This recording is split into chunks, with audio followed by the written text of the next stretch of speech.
Am I audible to all? Yes, sir. Okay, let's welcome in lecture number 27. Uh, Today we'll see ergonomics in detail and its objective, its multidisciplinary approach, and what is its background.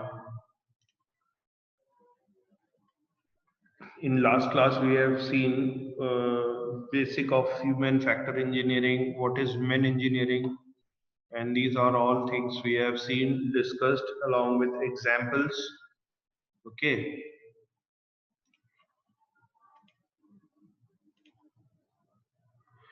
so let us see what is ergonomics. We have seen this basically what is ergonomics, how this word ergonomic came into picture because actually this ergonomics word is made up of two Greek words. First one is ergon, which is called work, and nomos, which is called law. So clearly ये बता रहा है कि काम करने के नियम, that is law of doing the work, okay, the assigned work. So that is ergonomics. And some country is using, like US is using this, Europe, they are using this word ergonomics, and since European देशों ने हम पर राज किया है, so ergonomics word Indian context में भी ergonomic word ही use होता है. Whereas if we see US countries and other countries, they somewhere they are calling it as human engineering, somewhere they are calling it as human factor engineering. लेकिन चीज वही है, it's basically relation between man and machine, how machine works, how machine and human interface work, and how efficiently, effectively, and productivity wise this interface works, or the combination of these two work to give the productivity part. So this is all about basically the ergonomics. Another definition which International Labour Organization used to give is like human engineering is the application of human biological sciences along with the engineering sciences. So whatever engineering calculation we used to do being an engineer, that comes under engineering sciences. And the study of human body parts and its movement, these are all comes under the biological sciences. So it's a combination of these two, and or rather I should say it's an application of this combination of duo. So this duo works along with it to get to fetch out the assigned work or task, and the benefits being measured in terms of human efficiency along with his or her well-being also. Well-being माने उसकी सेहत भी बढ़िया रहे, effortless भी हो उसके लिए, अननेसेसरी का फटीक भी जनरेट ना हो, और हमको प्रोडक्टिविटी भी मिले, क्योंकि ह्यूमन बॉडी तभी प्रोडक्टिविटी देगी जब वो कूल मतलब उसकी बॉडी और मेंटल दोनों रिलैक्स रहेगा, then and only then human body would respond towards the productivity. So that's why it is written, it is along with the well-being of human. And we have seen some other definitions also in the past. Now let us discuss with the objectives of ergonomics. So objectives of the ergonomics is like there are number of factors, which we can assess, through which we can assess the job value, and it varies from one job to another job, because every job it has its own criteria to work upon. So first thing we should, what we should do, that is we must have a standard procedure to get the relative worth of each job.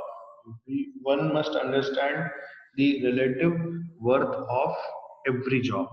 Okay, another thing is we should be able to do the bifurcation of salaries from one job to another job, that is called the scale difference. So पहले तो हमको standard procedure उसका पता होना चाहिए कि हम उस जॉब की रिलेटिव वर्थ निकाल लें, है ना, हर स्टेज पे हर हर बंदे को, जिसको हम बोल रहे हैं now, one step ahead, one step ahead, एक बॉटम होता है, उसके बाद वन स्टेप अहेड हम चलते जाएं तो हमको पता पड़ जाता है this is superior to him, now this is superior to him, now this is superior to him. So if they are superior even a single step ahead, then हमको उनके जॉब रोल्स के बारे में पता होना चाहिए, हमको उनकी जॉब की जो रिलेटिव वर्थ है उनको डिफरेंशिएट करने आना चाहिए कि किसका काम स्लाइटली मोर इम्पोर्टेंट है. Then and only then we can, design a salary structure as per their the importance or the complexity of job roles. उनके हिसाब से हम कर पाएंगे, तभी हम बाइफरकेशन जब जॉब रोल्स में कर पाएंगे, सैलरी में भी बाइफरकेशन कर पाएंगे. Okay.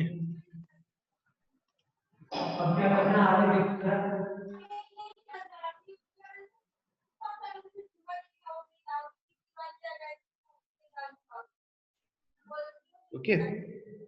So next point is there should not be difference in wages for the person who is in the same position. This should not happen, which is called normally the inequalities, है ना, बराबर नहीं है. फिर ये वाली चीज जब आती है तो जो एम्प्लॉयज हैं या वर्कर्स हैं उनका मन बहुत खराब होता है.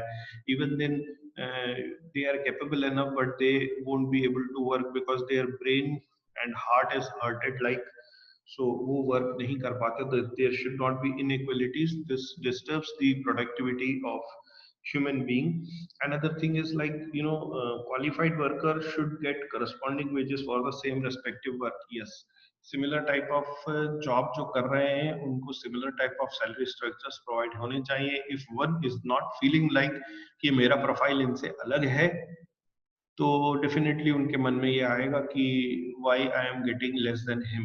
ये डेफिनेटली किसी भी बंदे के दिमाग में आता है. So this should not happen. Next is, there should not be a basis or ground or a kind of a table. I should say there should not be a kind of table sort of for the fixation of incentives or bonuses, for the fixation of incentives and bonuses. मतलब किस base पे हम उनको, या किस ground पे, या कोई टेबल फॉर्मेट है हमारे पास जिसके हिसाब से हम लोगों ने उनके इंसेंटिव्स और बोनसेस को हमने फिक्स किया हुआ है. We should have this kind of tables with us. Okay. So another thing is, when we see, like, we have to the main purpose of ergonomics, to take care of some factors, like we need to increase the efficiency of the system, है ना. तो ये सब होने से we assume, or many other parameters we have to look into to increase the as I told you, the efficiency and effectiveness of the system. Now how this effectiveness and efficiency will increase, we have to take care of these many factors. So these many factors which we have discussed, we have to take care of it to increase the efficiency and effectiveness of the system. Now these about 2 points of increasing, the efficiency and effectiveness would definitely increase the convenience of use, which reduces the errors occurred in the working system, as this is going to be, certainly increase the productivity part. Okay, you just go through the slide.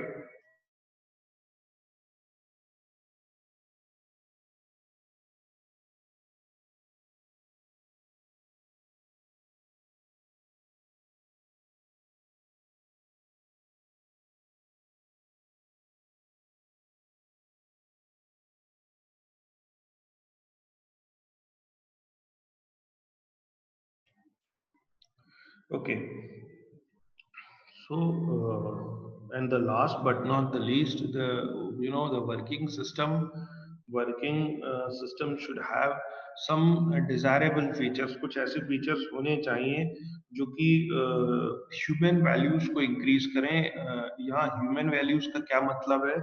Human values का मतलब है उनके लिए safety, stress level, fatigue और overall improvement of quality of life, जो उनको quality of life अपन दे रहे हैं, जो एम्प्लॉइज को हम देंगे या वर्कर या ऑपरेटर के लिए होंगे, that should be good enough. जब वो गुड एनफ होगा तभी ह्यूमन एफिशिएंसी बढ़ेगी। जब मशीन का ये अच्छा होगा तब मशीन की प्रोडक्टिविटी बढ़ेगी, एफिशिएंसी बढ़ेगी। इस तरह से जब इस इंटरफेस का ये बढ़ेगा इफेक्टिवनेस और efficiency, then and only then overall productivity will come into picture, and that's what we need. Okay, now जो प्रोडक्ट जो एर्गोनॉमिक्स है, as I told you, it is of multi discipline, multi disciplinary approach होती है इसमें। Now multi disciplinary approach में पहली है engineering, technical calculations, what we do, the physiology, उनकी फिजिकल डायमेंशन की difference, the anatomy, the study of all the factors, psychology, उनका brain level, and industrial hygiene, माने इंडस्ट्री में ह्यूमन और machine दोनों के लिए जो साफ सफाई वाले काम हैं, which requires, even machine requires hygiene. Hygiene कैसे मशीन की रिक्वायरमेंट होती है, जैसे जो जैसे मैंने एक जॉब पीस को अच्छे से फिनिश कर लिया, now the chips are lying on the table and I am not suppose to put another job piece on the table again, because those chips will definitely disturbs the datum of the job rather, because table is fixed at its own place, लेकिन उन chips के कारण unevenness surface पे है, तो we are not supposed to put our जो job piece है on the same table. First we need to brush it off, और उसके बाद ही we are supposed to keep that job piece on the table. So this way industrial hygiene for the this thing is also required. Coolant है तो coolant बिखरना नहीं चाहिए, जहां से coolant आ रहा है जॉब पीस और टूल पे गिर रहा है, वो अगेन वहां से गिरने के बाद एक जगह कलेक्ट हो जाना चाहिए, प्रॉपर जगह, और जहां से उसको हम बाहर थ्रो कर पाए, वो वहीं नहीं बिखरना चाहिए। सिमिलरली चिप्स का भी प्रॉपर क्लीनिंग और कलेक्शन होना चाहिए, that's what hygiene about the machine, और वो हाइजीन ह्यूमन ऑपरेटर के लिए भी वहां मेंटेन होना चाहिए। सो this way that industrial hygiene in both the ways are required. Okay, now moving to next slide. Now let us discuss about productivity. First of all, what is productivity all about?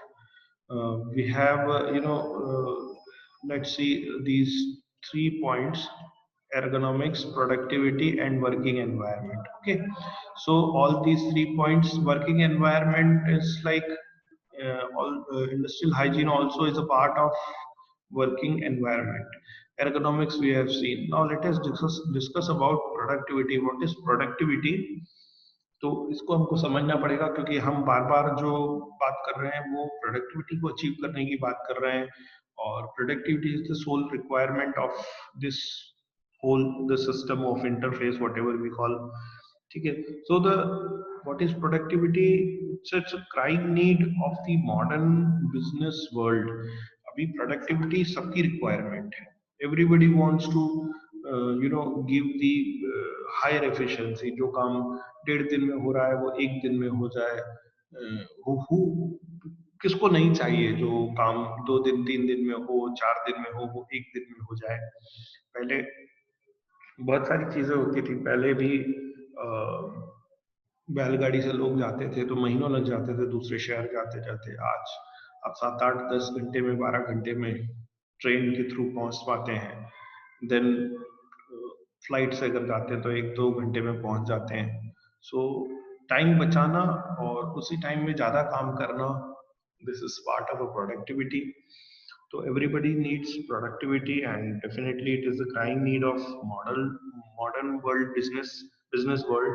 So to reduce the cost of production, and to successfully face the competition within the country and abroad. Abroad means if your product is like of international quality or international basket, then it will be called as the competition in the abroad for that particular product. In business, what we see in manufacturing or in any business, saving the time is also saving the money, because the number of hours we are going to save, in that number of hours we are going to produce more, so the productivity will be more. Okay, so now productivity consciousness, should exist in each and every one, whether he or she is an employee or an employer. Both should have this kind of consciousness, and it's sometimes exist or sometimes pop up in the in the country, in getting the maximum utilization of available resources. Now what are those resources? Those resources are man, machine, material, capital and power. Okay, so we know, बहुत simple है इसको याद करना, किस पे काम करना है, मशीन पे कौन काम करेगा, मैन काम करेगा, है ना, कि किस चीज को यूज करेगा, मटेरियल को यूज करेगा। तो तीन चीजें तो हो गई, मैन, मशीन, मटेरियल। चौथा क्या है, कैपिटल, और पांचवा है पावर, इलेक्ट्रिक सप्लाई हमको चाहिए, और कैपिटल हमको शुरू में चाहिए। तो कैपिटल तीन टुकड़ों में बटा होता है। कैपिटल होता है फिक्स्ड कैपिटल। फिक्स्ड कैपिटल माने बिल्डिंग बना ली, मशीन्स परचेज कर ली। एक और फिर जो अनफिक्स्ड वाले होते हैं, जो वेरिएबल होते हैं, उसमें भी दो तरीके के होते हैं। एक जो होता है रनिंग एक्सपेंसेस काम में आते हैं, और एक जो होता है मार्केट में फ्लोट करने के काम आते हैं। So this capital is divided into three parts. Since we don't have a chapter in detail of budgeting and capital or investment, so we are stopping it here, capital in short.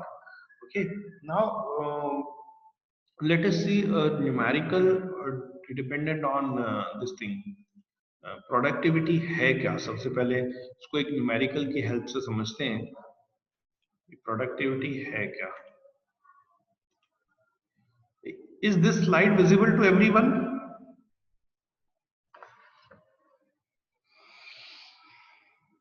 Yes sir. Slide दिख रही है सभी को? Yes sir. Okay, कि खा P के सो गए? नहीं सर। लाग रहे हो ना? ठीक है, तो yes, we have a numerical with us. This is telling us calculate the productivity per machine hour from the following information. Now क्या क्या information इनने हमको दी है? एक हेडिंग में दिया है मंथ, उस मंथ में कितना प्रोडक्शन हुआ, और प्रोडक्शन के लिए हमने कितने मशीन आवर्स को यूज किया।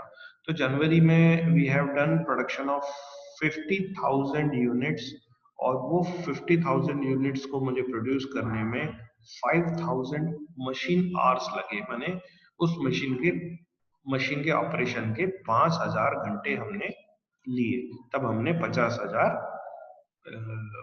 यूनिट्स को प्रोड्यूस किया, है ना। माने एक घंटे में हम कह सकते हैं 10 यूनिट्स प्रोड्यूस हुए, है ना। ठीक है, अब इसी तरीके से फरवरी में हमने 57,000 यूनिट्स को प्रोड्यूस किया। अब 57,000 को यूज किया तो उसके अगेंस्ट हमने 6,000 मशीन आवर्स लिए, है ना। 1,000 ज्यादा, 1,000 अगर हमने यहाँ पर ज्यादा मशीन आवर लिए हैं तो 7,000 हमने यूनिट्स को एक्स्ट्रा प्रोड्यूस किया है। सिमिलरली हम मार्च में देखें तो हमारा प्रोडक्शन बढ़ा, कितना बढ़ा, 50 से 57 हुआ फरवरी में, और मार्च में 57 से 63 हो गया। लेकिन वर्क जो आवर्स हैं, नंबर ऑफ आवर्स हैं, वो भी बढ़ गए। कितने बढ़ गए? 7,000 हो गए। पहले कितने थे? 6,000 थे। सो 1000 मशीन वर्किंग आवर बढ़ गए, और हमने उस 7,000 वर्किंग मशीन आवर्स में 63,000 यूनिट्स को प्रोड्यूस किया है। क्या आप में से कोई बता सकता है कि यहाँ जनवरी, फरवरी, मार्च में प्रोडक्टिविटी बढ़ी है कि घटी है?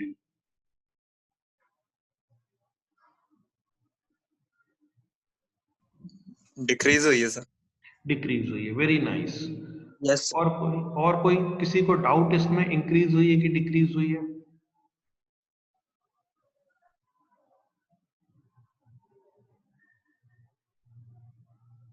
क्या, बढ़िया, इट्स ओके। ठीक है, तो प्रोडक्टिविटी का फॉर्मूला क्या है? Output upon input. आउटपुट क्या था? जो हमारे नंबर ऑफ यूनिट्स थे, है ना, और इनपुट क्या था? मशीन आवर्स जो हमने यूज किए थे। तो जनवरी में व्हाट वी डिड, जनवरी में हमारे जो आउटपुट थे, नंबर ऑफ यूनिट्स थे, वो 50,000 थे, और 5,000 से हमने डिवाइड, क्योंकि मशीन आवर्स उसके अगेंस्ट हमने 5,000 यूज किए। तो एक घंटे में, माने मशीन आवर यूज हम क्या निकाल रहे हैं? प्रोडक्टिविटी पर मशीन आवर, इस चीज को ध्यान रखिएगा। तो ये कितने बने, 10 यूनिट बने। सिमिलरली 57,000 बाय 6,000, तो फरवरी में हमको कितने बने, 9.5। सिमिलरली मार्च में हम जब गए तो 63,000 यूनिट्स प्रोड्यूस किया 7,000 वर्किंग आवर्स में, तो ये हो गई 9 units. So this way you see, जनवरी में हमने 10 यूनिट्स को प्रोड्यूस किया, फरवरी में 9.5 को यूज किया, और मार्च में हमने 9 यूनिट्स प्रोड्यूस करे।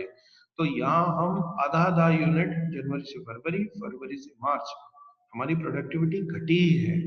प्रोडक्टिविटी पर मशीन आवर हमारा घटा ही है, जनवरी से फरवरी आधा यूनिट, और फरवरी से मार्च 9 यूनिट माने आधा यूनिट अगेन कम हुआ है।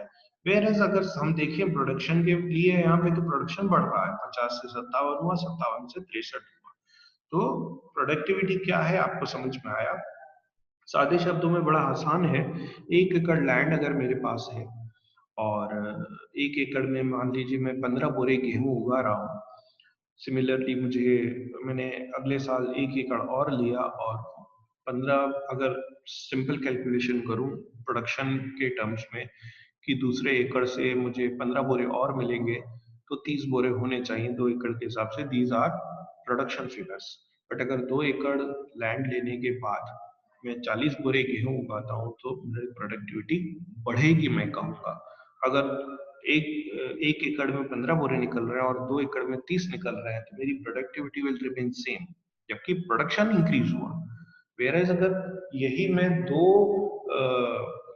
2 एकड़ में अगर बढ़ा देता हूँ, 30 बोरे की जगह 40 बोरे करता हूँ, तो मेरी प्रोडक्टिविटी बढ़ी है।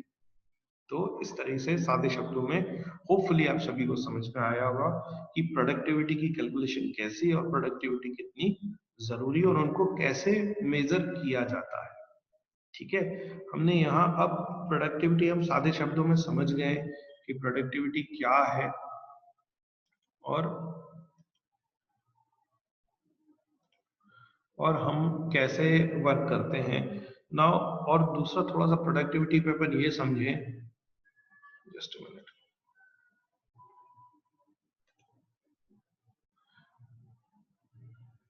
प्रोडक्टिविटी पे हम ये समझें कि इस न्यूमेरिकल से हमने क्लियर पता पड़ गया कि from the above numerical we have seen clearly that production is on for increase during the time period of 3 months, but productivity per machine has declined or continuously decreased. Hence the production can be further increased by increasing the productivity or efficiency of the machine or as a whole system. Increase in production does not really means increase in production, increase in productivity does not really means to increase in the production. Therefore, one should not get confused in both the terms, that is production and productivity. Now हम इतना productivity के बारे में बात कर रहे हैं, है ना, और हम किस एग्जैक्टली प्रोडक्टिविटी की बात कर रहे हैं। ऑल्दो मैंने आपको एग्जांपल जो दिया था वो एग्रीकल्चरल सेक्टर से था, that is quite easy to understand, that's why I have given that example. But productivity की जब मैं बात करता हूँ तो we are talking about inside the factory, where it is dependent upon various factors, which contributes to overall productivity.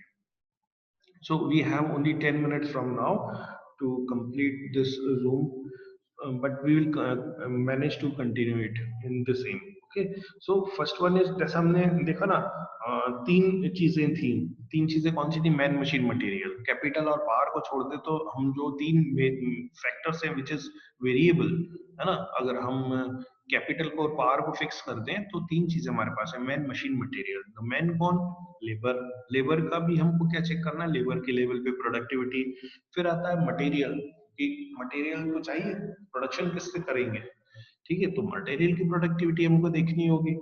And the third one is machine की productivity. तो ये 3 प्रोडक्टिविटी हम अलग अलग देखेंगे तो हमको पता पड़ेगा कि ओवरऑल प्रोडक्टिविटी का हिसाब क्या चल रहा है।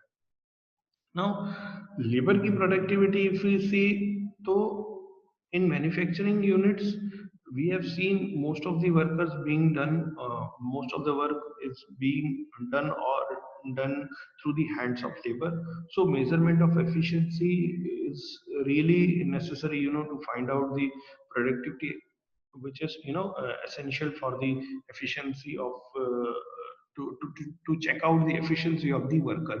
जैसे वो 1 घंटे में पहले 10 जॉब बनाता था, बस अब अगर 1 घंटे में 12 जॉब बना रहा है, से या उसको प्रॉपर ट्रेनिंग मिल जाए, या उसको प्रॉपर वर्किंग एनवायरनमेंट अच्छा मिल जाए, या मशीन का इंटरफेस इंप्रूव कर दें, या इंडस्ट्रियल हाइजीन इंप्रूव कर दें, इससे अगर उसकी प्रोडक्टिविटी में चेंज आ रहा है तो simply we can calculate the labour productivity. Now material की प्रोडक्टिविटी हम 2 तरीके से चेक करते हैं। हमारे पास मटेरियल एफजीएस से आया, सॉरी एफजीएस नहीं, रॉ मटेरियल सेक्शन से, रॉ मटेरियल स्टोर से मटेरियल इशू हुआ हमको। See they have given us 60 pieces, say suppose 60 pieces they have given us, ठीक है। अब 48 एक उसमें हो गया कि वो मटेरियल मतलब कितने यूनिट्स प्रोड्यूस हुए और कितने यूनिट्स की कॉस्ट बनी। तो यहाँ ये 2 टुकड़ों में बढ़ जाता है। एक मटेरियल का पीस जो कि सही बन गया, उसको इंस्पेक्शन डिपार्टमेंट ने ओके झंडी दी और वो एफजीएस में चला गया, उसका कैलकुलेशन। और एक जो इम्प्रूव करने के बाद भी नहीं हुआ और स्क्रैप हुआ, क्योंकि कॉस्ट तो जो बिजनेसमैन है उसकी कॉस्ट तो लगी, तो कॉस्ट तो कैलकुलेट करनी पड़ेगी, क्योंकि अगर वो मटेरियल वेस्ट होता है तो मटेरियल फ्री में तो आया नहीं था, हमने परचेस किया था, तो उसकी कॉस्ट इंक्लूड होगी। तो यहाँ पर 2 तरीके से हम इसको कैलकुलेट करते हैं, कैसे कैसे, जो एफजीएस में बन गए, जो फिनिश्ड गुड्स है, और एक वो जो कि क्या कहते हैं वेस्ट हो गए, है ना। तो जो सही वाले उनको कैसे अपन गिनेंगे, it is the ratio of material cost to the number of units produced, है ना। तो मटेरियल कॉस्ट क्या रही और to the number of units produced क्या रहे, इससे हमारा ये निकल आएगा। Now if you talk about in terms of wastage of material, अगर हम मटेरियल की वेस्टेज देखें तो we see it as the ratio of wastage of material, जितना स्क्रैप हो गया, wastage of material to the total material consumed, है ना। तो दोनों को हम टोटल मटेरियल कंज्यूम्ड के रेस्पेक्ट में ही देखेंगे, कितने एफजीएस में बन गए उसका परसेंटेज। 60 पीस इशू हुए थे, है ना, मान लो 60 पीस इशू हुए थे, 50 पीस का मान लो एफजीएस में चला गया, तो 50/60 करेंगे तो जो फिनिश गुड्स हैं उसका परसेंटेज आ जाएगा, उसकी प्रोडक्टिविटी मिल जाएगी। फिर वेस्टेज जो है, हम जो बचे हुए पीसेस है 10 बच गए 60 में से, बट टोटल कितने थे 60 से, तो जो स्क्रैप है, जो वेस्टेज है मटेरियल का, उसका परसेंटेज आ जाएगा, क्योंकि इन दोनों का सम जो होगा वो 100% के बराबर होगा। 100% माना जितना मटेरियल हमको इशू हुआ था। तो इस तरीके से हम 2 जगह की मटेरियल प्रोडक्टिविटी इन 2 तरीके से कैलकुलेट करते हैं और सम करके टोटल मटेरियल प्रोडक्टिविटी निकाल लेते हैं। नाउ जब हम मशीन प्रोडक्टिविटी की बात करते हैं तो थिंक अबाउट लाइक जो कैड लैब है आपकी, है ना, कैड लैब्स क्या है, सिस्टम्स है, मशीन्स है ना। तो अब इनको ये फैसिलिटी है ना, और every facility has a capacity, ठीक है।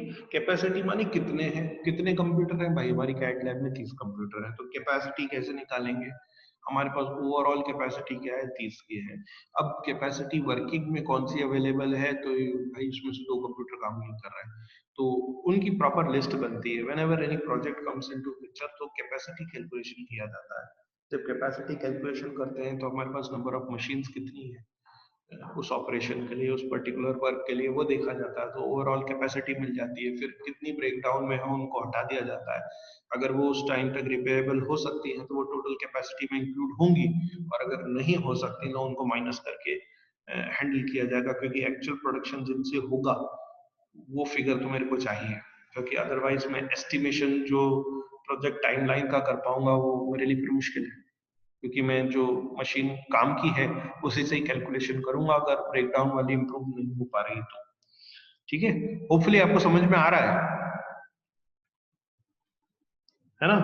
तो कैपेसिटी 2 तरीके से देखी जाती है। It is the the since everything is being done through the machine, so you need to measure the productivity in terms of capacity utilization and efficiency of the machine, दोनों चीजें देखी जाती हैं। तो first of all let us see this in capacity terms. So it is the ratio of actual machine hours, कितने machine hours used upon planned machine hours into 100.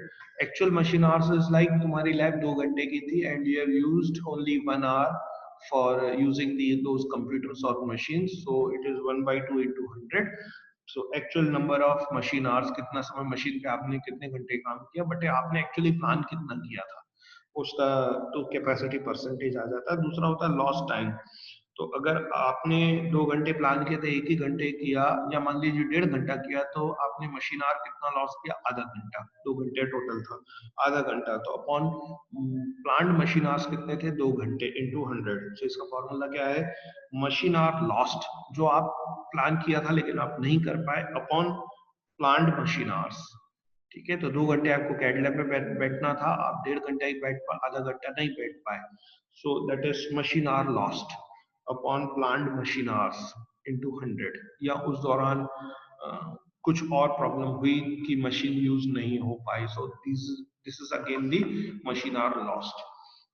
Another thing is efficiency of the machines. तो efficiency of the machine भी दो तरीके से निकाली जाती है, output per machine hour, that is output total the actual machine hours, है ना, कितनी यूनिट्स प्रोड्यूस करी एक्चुअल और कितनी अपन ने प्लान करी थी। सादे शब्दों में मशीन यूटिलाइजेशन की बात करें तो हमने कितने घंटे कितने it is the ratio of output in standard hours on the planned machine hours. कितने मशीन आवर्स आपने सोचे थे हम काम करेंगे और कितने का आउटपुट, स्टैंडर्ड आउटपुट आप निकाल पाए हो, so that is machine utilisation. Now combining this two, output पर मशीन आवर और machine utilization will give us the overall efficiency of the machine. So this way we are calculating the machine productivity. So we have seen labor productivity, machine productivity and material productivity, and collectively we can find out the productivity, what is productivity, overall productivity rather I should say. Now it's about to complete, so in next lecture we'll see the benefits of increased productivity and the background of the same in detail. Okay, if you have any doubts, kindly ask me now, or you can even ask me later also.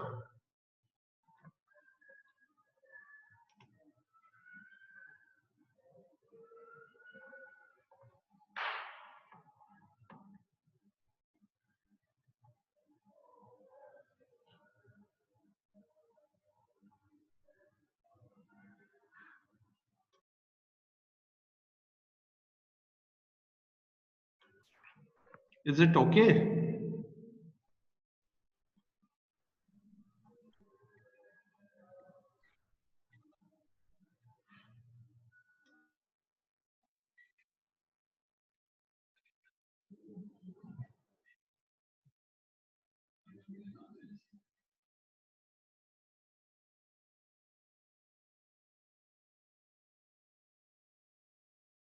Thank you, sir.